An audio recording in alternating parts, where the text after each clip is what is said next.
This was the situation in 1892 when three young black men, Will Stewart, Calvin McDowell, and Thomas Moss, friends of Ida Wells, opened a grocery store in direct competition with a white-owned grocery across the street. The white grocer didn't like it much, and so there was a bad blood between the white grocer and the black grocery store.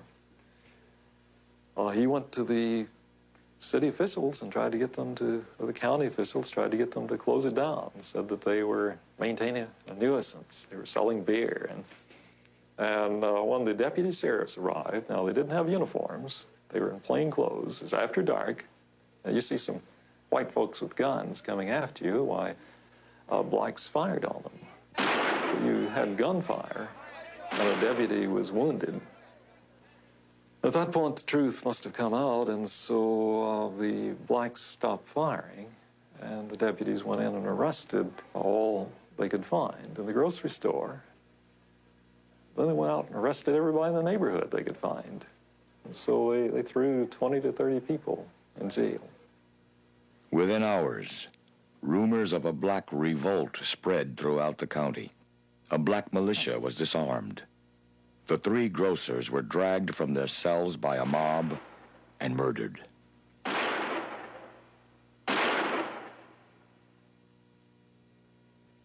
The killers were never brought to justice.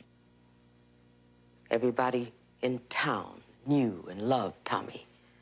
An exemplary young man. He was married and the father of one little girl, Maureen, whose godmother I was.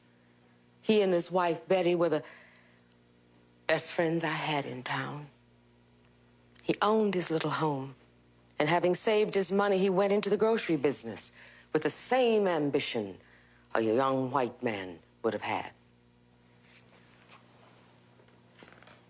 One of the morning papers held back its edition in order to supply its readers with the details of that lynching. It said that Thomas Moss begged for his life for the sake of his wife and his child and his unborn baby. That Calvin McDowell got hold of one of the guns of the lynchers, and because they couldn't loosen his grip, a shot was fired into his closed fist. There's a strong belief among us that the criminal court judge himself was one of the lynchers. The black community of Memphis was stunned. Wells retaliated with her pen. She wrote an editorial. The city of Memphis has demonstrated that neither character nor standing avails the Negro if he dares to protect himself against the white man or become his rival. The white mob could help itself to ammunition without pay, but the order was rigidly enforced against the selling of guns to Negroes. This is something that touched her not just as a woman who was sensitive to the injustices were being imposed upon blacks, but there was a personal note in it all that I think forced her to ask the question, am I willing to stand up to whoever may oppose me in trying to, in fighting for racial justice? Wells chose to fight. She also chose her weapons. There's therefore only one thing left that we can do.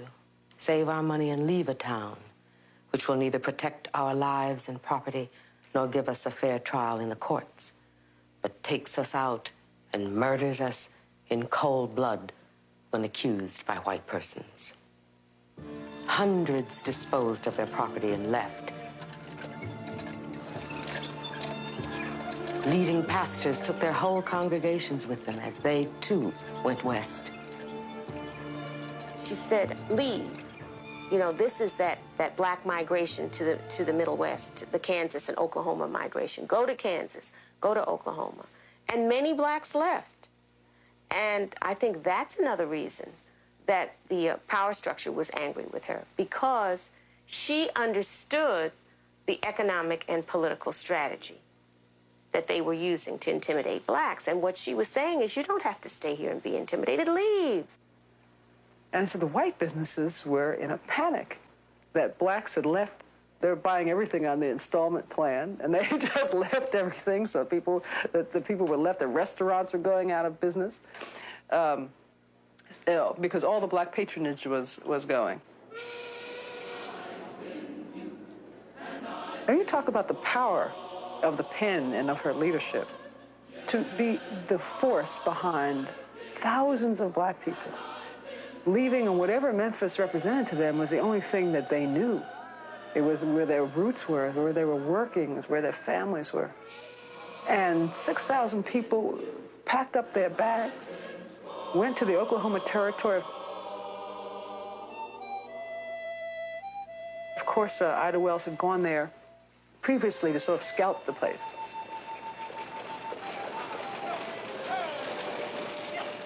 To get black people to leave everything and go to a place that's unknown.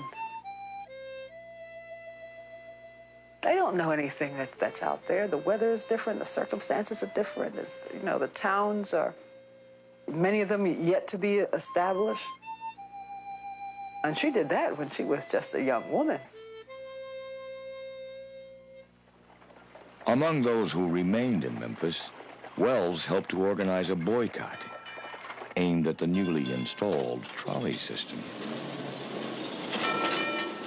6 weeks after the lynching of Thomas Moss and his partners, the superintendent and treasurer of the City Railroad Company came into the office of the Free Speech and asked us to use our influence with the colored people to get them to ride on the streetcars again. When I asked why they came to us, the reply was that colored people had been their best patrons and that there had been a marked falling off of their patronage. I asked them what they thought was the cause. They said they didn't know. They had heard Negroes were afraid of electricity. When they left the office, I wrote this interview for the Free Speech and told the people to keep up the good work and to keep on staying off the cars. She moved to a strategy of organizing. That she wanted to mobilize black people, women's groups in particular, but other kinds of black mobilization, which signaled that it wasn't only a matter of the mirror image. You don't just get people to see that they're wrong and then change. She saw that you had to get some organizational apparatus in place.